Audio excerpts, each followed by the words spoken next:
Live from the Business RadioX studio inside Renaissance Bank, the bank that specializes in understanding you. It's time for North Fulton Business Radio. And hello again, everyone. Welcome to another edition of North Fulton Business Radio. I'm John Ray, and we are broadcasting from inside Renaissance Bank on Windward Parkway in beautiful Alpharetta. Folks, if you are in need of a better banking experience than what you currently have, maybe you're at a really big bank that really doesn't want to talk to live people. Maybe you're at a small bank that you've kind of outgrown what they can do for you. I've got an answer for you that involves Renaissance Bank. Go to renaissancebank.com and find one of their local offices, some 200 across the South, ready to serve you, and give them a call. And I think what you'll find is a live person who answers the phone who can pretty much handle anything you throw at them in terms of your business needs, but can do it in a personal way. Renaissance Bank, understanding you, member FDIC. And now I want to welcome Jim Kerlin. Jim is with Blackwood Impact Group. Jim, welcome. Thank you, John. I really appreciate you inviting me to be here today. It's a pleasure having you. And let's get into Blackwood Impact Group and how you're serving folks out there. All right. Well, I'll give you a brief bio, if you will. I've had about 30 plus years in management, sales, and even entrepreneurial roles with both private and public corporations. And I got my education, got a business degree from Auburn. I got a master's degree in marketing from the University of Alabama. And John, just for fun, I'll tell you, I get asked all the time about who do you root for in the Iron Bowl? and I'll say, well, you may think I'm a house divided, but I'm complete. And the reason I say it that way is because at least for people that grew up in Alabama, they treat you like they assume that you should have declared on your birth certificate which of those two schools you'll root for. So, at any rate, currently I'm a consultant / contractor with Blackwood Impact Group out of Duluth. Mm-hmm. The founder and principal there, Melissa Martin, was a former client of mine. She's got her MBA. She's running a fabulous business. And I really enjoy working with her and helping some of her clients. I also teach online courses in sales and marketing at Troy University. I'm adjunct faculty, so it's just a part-time role there. Mm-hmm. But really enjoy. I typically have up to 45 students a term there, and they come out, and that's just one of the ways when you reach where I'm at, you can give back to your community. Is the way I look at it. And I've got a beautiful wife. We've got 2 wonderful kids and 3 grandkids. They're in the Athens area, so we enjoy visiting with them. So that's kind of it in a nutshell. That's awesome. You know, you and I were talking about the Auburn, Alabama thing before we came on the air, and I thought when I asked you that question, you might say Troy. That's a good way to divide the baby, right? Well, not only that, my son's got a master's degree in special ed teaching from Georgia, so I even root for the Bulldogs. There you go. It's you can spread your allegiances around. For sure. Well, let's dive into that since we're talking about that. We've got some other questions about how you do what you do, but dig a little bit more into that lesson and the lesson of that I guess that Iron Bowl lesson that you and I were talking about before we came on the air, and what that teaches you, or any of us for that matter, about how we look at our clients. Sure. Well, in fact, I have a LinkedIn post about this for anybody that wants to connect with me there. They can see this. I put up that house divided image and wrote about it because I asked that, if anybody figures out my background has both of those schools. Well, the lesson to be learned from that is be careful when you're approaching new prospects that you don't carry preconceived notions in about what they feel about either their needs, how they see the problem versus the way you might see the problem. Or, for example, when you're talking about the money and the budget comes up, you may be coming at it from the angle of, hey, I've got a abundance mentality about money. Maybe they've got a scarcity mentality about money, and it just doesn't mix right. So it would be better probably to have some neutrality when you approach that initial conversation. And instead of bringing your own preconceived notions, remain unattached to the outcome. You're there to try to help them if you can, or point them to someone else if you can't. And really, instead of having the approach of, I've got to win every deal, and having that approach, I have that, I guess you'd say, mindset of, I'm here to help you. I may feel as if I can help everyone, but not everyone's ready for what I have to offer. And I'm going to work with those that are ready, that have admitted they're at a point where they want help and need help, and they want to have that conversation, as opposed to dropping into let me convince you mode. I love it. Jim Kerlin, folks, with Blackwood Impact Group. So, Jim, let's broaden this out a little bit and talk about, what small, medium-sized businesses get from hiring a sales consultant. Well, in terms of, I guess, even more broadly, in hiring a consultant, regardless of what the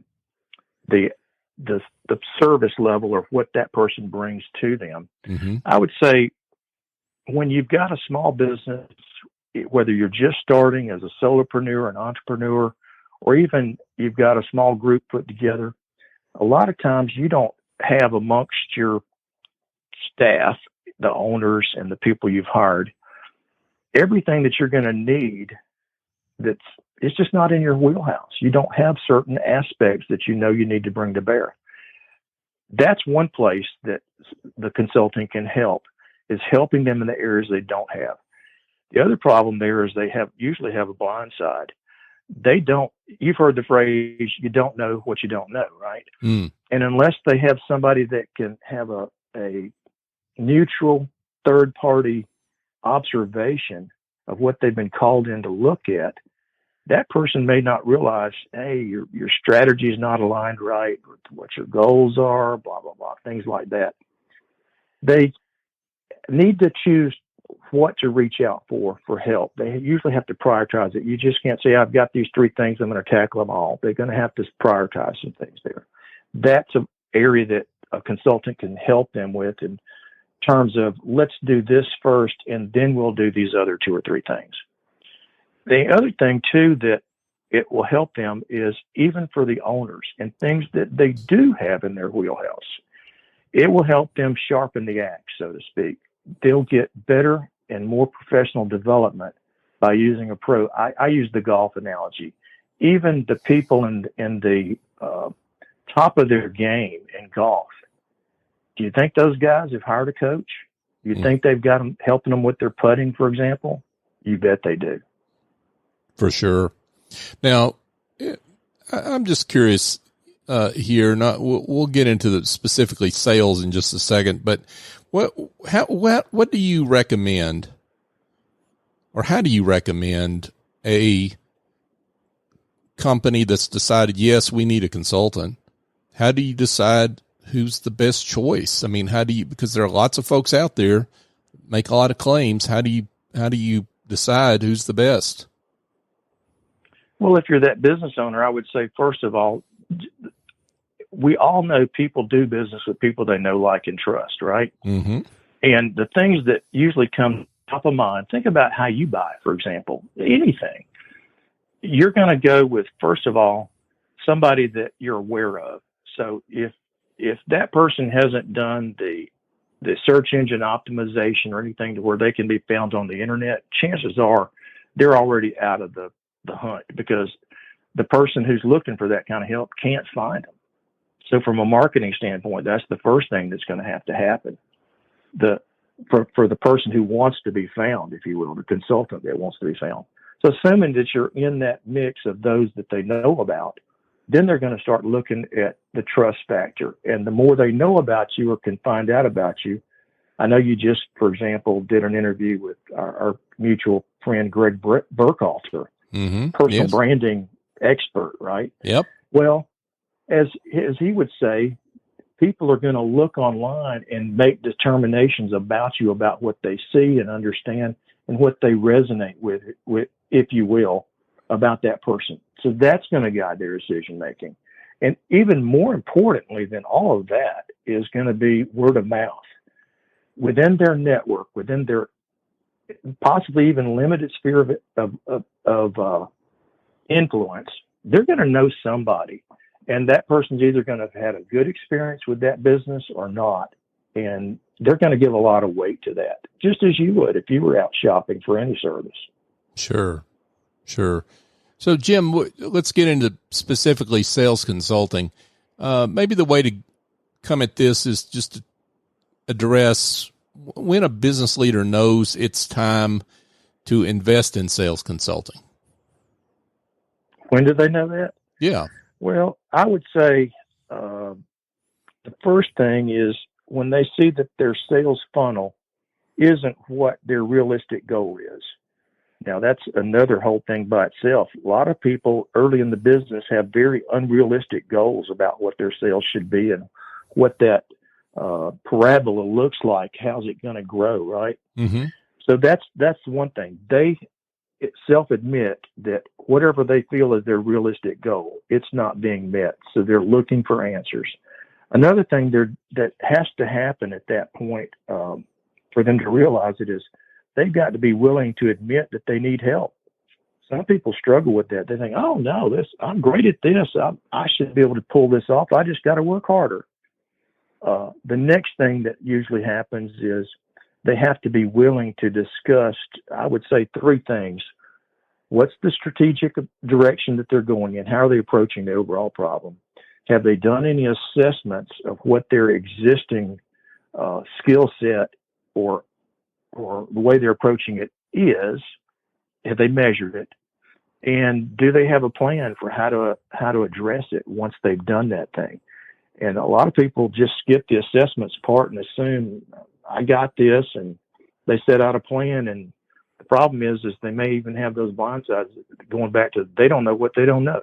Right. So I guess let's talk about maybe sales implementation, the mistakes that you see businesses make in that regard.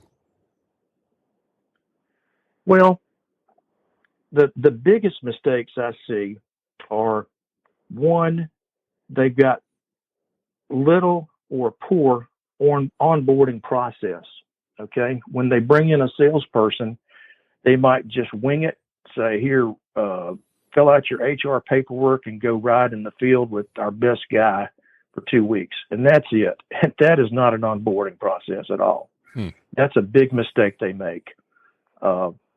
Another thing that happens is they make the mistake of promoting their top sales performers to a manager role without training them for what a manager skill set is. They just assume, oh, well, just get, again, they're winging it. They don't have a plan. Another thing I see happening is they have a lack of a consistent training with their sales process and with their ongoing development, or they don't do any ongoing development. That's a big mistake. And I'd say another thing that we just touched on it a minute ago is a lack of assessments to pinpoint the areas that they need to address on an individual basis with each of those people. Now, that's at a high level. We could talk about any of those in more detail if you like, but those are some big ones right there. And if somebody says, I hear you, Jim. We don't have an onboarding process, or I can tell from what you just said, we've got a lot of holes in it. And that could be them saying, okay, I'll admit I want to get some help from a consultant with my onboarding process. that would be an example. Gotcha. Now, you mentioned earlier, Jim, that a danger point you need to avoid as a business is keeping from making those goals too high, too unrealistic. Assuming that those goals are realistic, you've determined that maybe with a third party consultant's help. How do you evaluate a salesperson and then their ability to achieve those goals? Well, I would say there's probably about 5 things you need to look at there. Okay. Okay. One is their mindset. What type of attitude are they bringing to the table? Okay. Their activity level. Are they doing the activities that are the leading indicators of the things they need to do to get the lagging indicators, the results? That you got to look at what kind of techniques are they using? Have they been trained? Do they know how to ask questions? Do they know that they need to cover questions about what the pain is, what kind of budget they need to work with, how the decision-making process is going to go, and cover those things before they even finish qualifying that prospect? The other thing, the fourth thing they need to look at is tracking. What are they tracking? And again, it's more important for them to be tracking leading indicators. I'll give you a quick example there. When you look at the end of the month and you say, well, you did X amount of sales, that's a result. That's a lagging indicator, right? Right. Are they going to meet the sales goals or not? It's too late then. Instead, are you tracking things like how many contacts did you make? Do you know how many contacts you need to be making each week?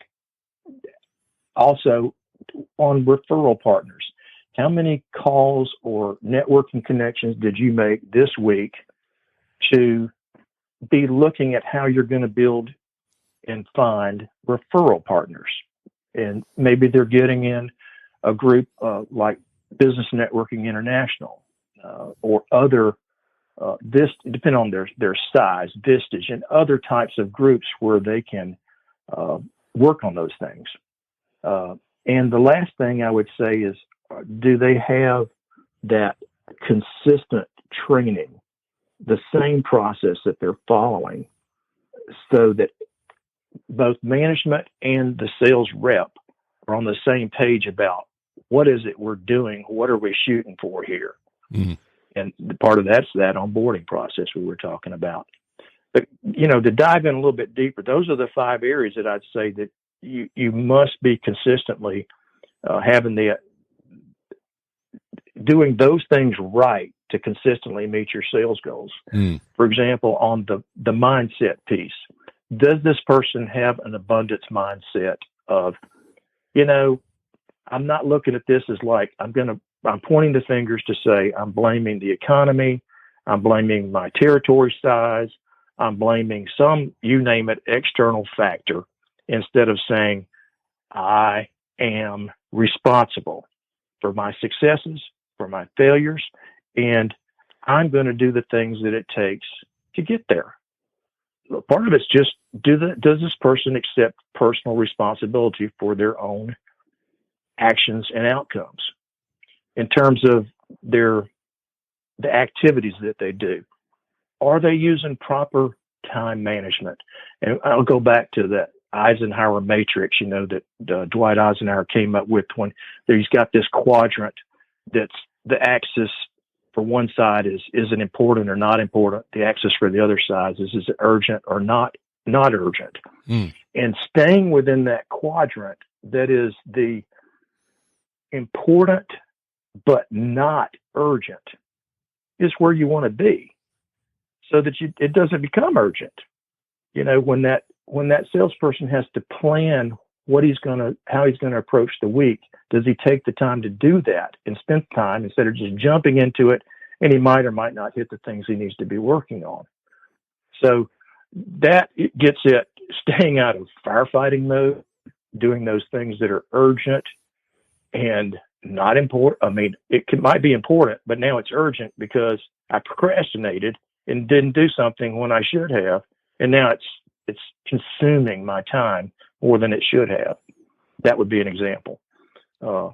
Techniques. When you look at, I remember early in my career, gosh, I got thrown out there.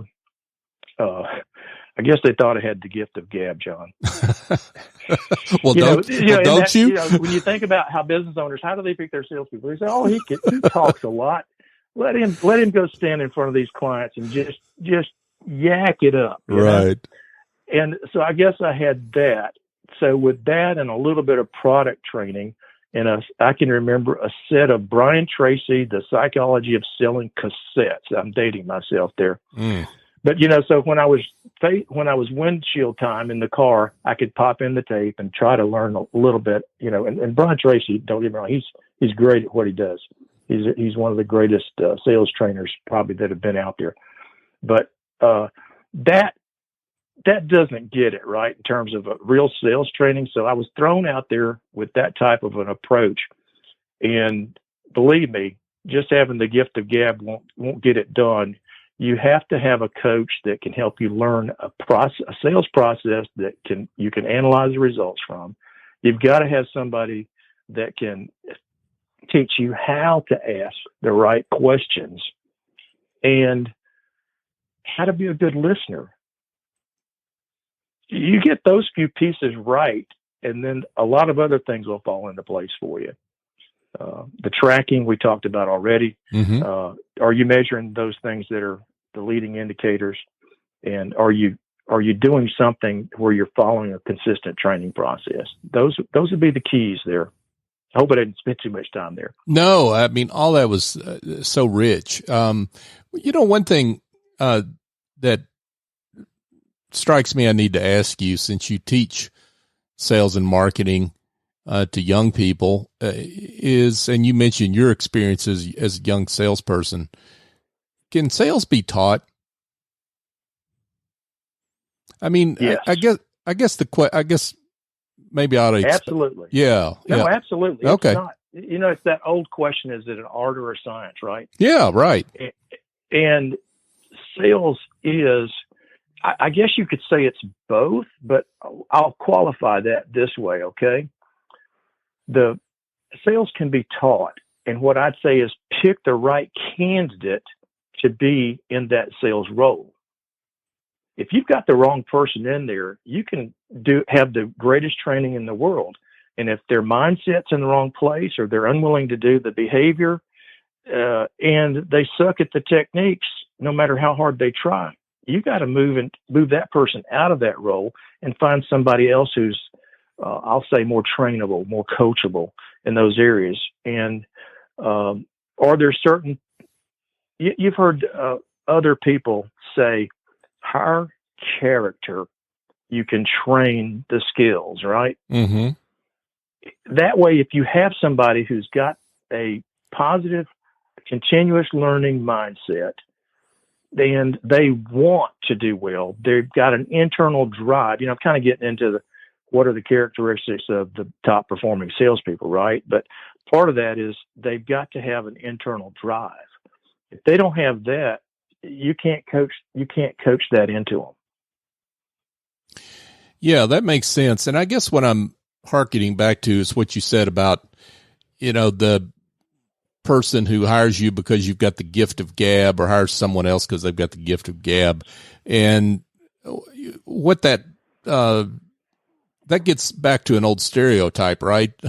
About that sales is kind of about your extroverted personality, when in fact there's so much more to it than that. And you've mentioned some of those things: character, the ability to listen. I mean, all those things aren't necessarily, those traits don't come necessarily out when you're looking for the gift of gab. Right. And to add on to what you just said, going back to the mindset of that person, mm-hmm. It's got to be somebody, I'll put it this way. It's better if you choose somebody that you've determined has a service to others mindset. as opposed to a service to self mindset. If you're hiring somebody that's all about just the money, how much money can I make doing this job, that's a recipe for disaster. Okay. In fact, I would say to you, some of the best people I've ever seen in a business that have been shifted over and cross-trained and moved into a sales role are people that come out of customer service, because they've been in the role where they've sat there, they've listened, they know what it's going to take to maintain and keep that customer. They've heard the problems, the issues. They're probably good listeners because they've been on the phone listening to that person.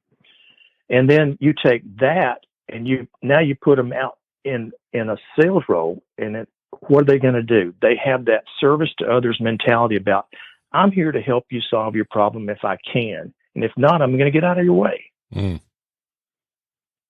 Yeah, that makes so much sense. Jim Kerlin is with us, folks. Blackwood Impact Group is the name of his firm. Sales consultant, sales expert. So let's talk about a success story or two, Jim, someone who's benefited because they've worked with you. Well, I will mention a young man named David Martin. He happens to be with AKA Tree Service here in the Atlanta metro. They're all over, and he's relatively new. He came on with them last year, but the business owner said he had never seen someone with this much improvement in less than a year.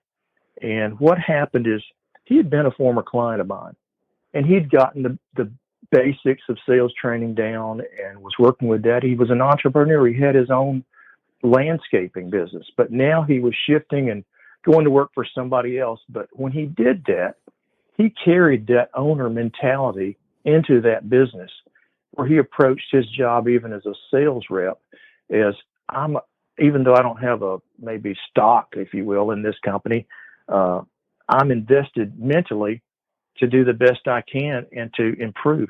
He stated on our coaching call this morning that one of his goals was to have the highest gross in territory in his company.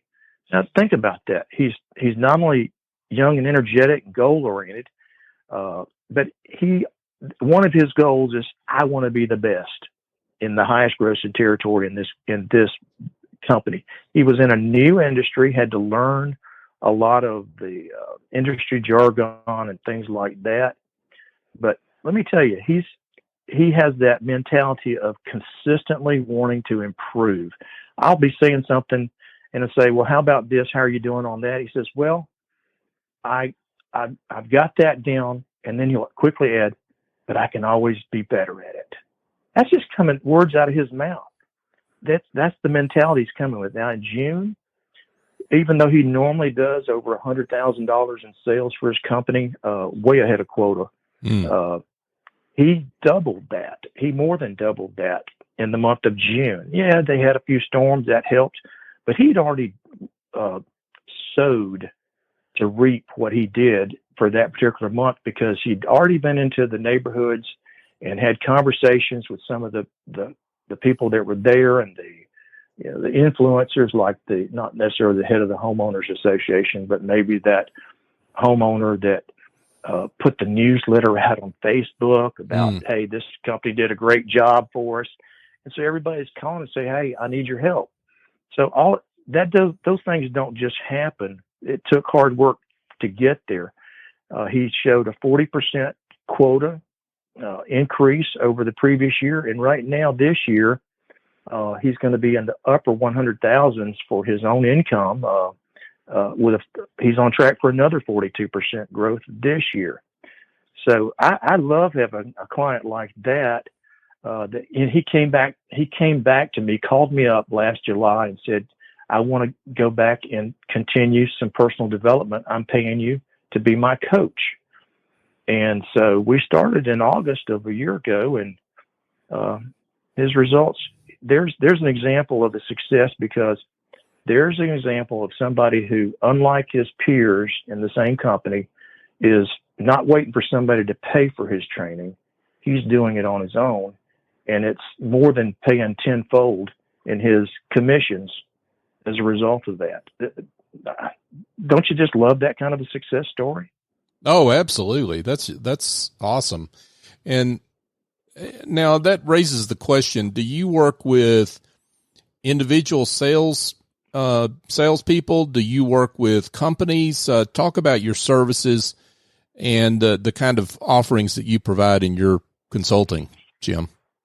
Well, I do some individual coaching, but with Blackwood Impact Group, my role there is both sales and marketing, mostly on the sales side.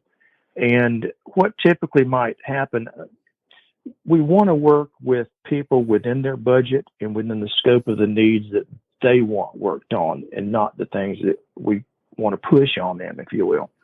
And it's like anything, if they don't know, if they've got a budget, but they don't know what they can get for that level of budget, you have to really come up with, I guess, 3 sizes, kind of like the small, medium, and large offering, right? Mm-hmm. The small offering might be one-on-one coaching with that individual, like I'm doing with David, for example. The medium would be, it might be, hey, we've got several people that's in a certain department, sales or otherwise, and we want to do a half-day workshop.